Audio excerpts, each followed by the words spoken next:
Tonto National Monument is located at 26260 North Arizona Highway 188, Roosevelt, Arizona, 85545, at the cliffs overlooking Lake Roosevelt, in the Tonto National Forest.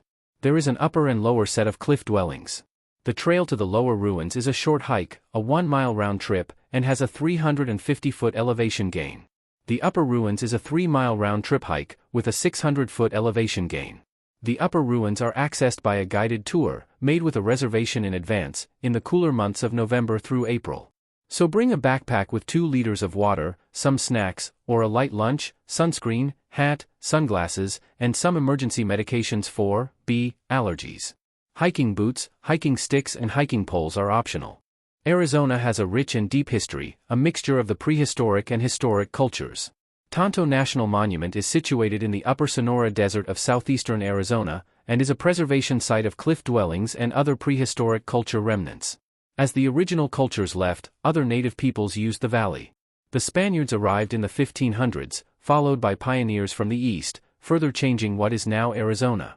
The masonry cliff dwellings overlooking the Tonto Basin were home to the prehistoric Salado people roughly 700 years ago. The Salado got their name in the early 20th century, derived from the life-giving Rio Salado, or Salt River. For 3 centuries they survived and prospered in the desert mountain terrain.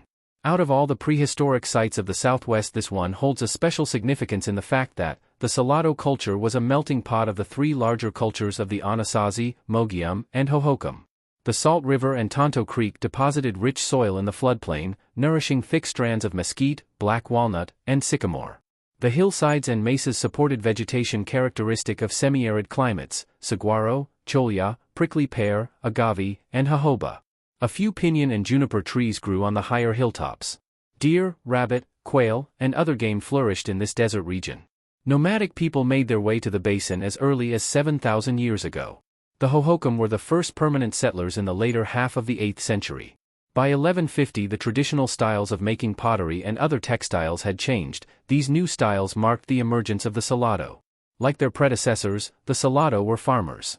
Their pueblo villages dotted the riverside near irrigated fields of corn, beans, pumpkins, amaranth, and cotton.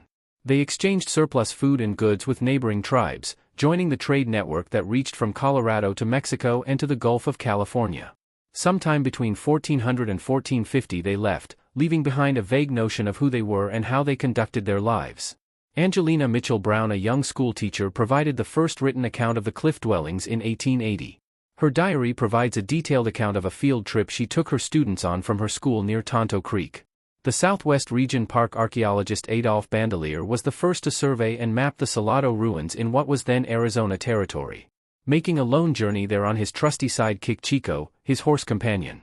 On March 13, 2009, the Tonto National Monument was placed in the National Register of Historic Places.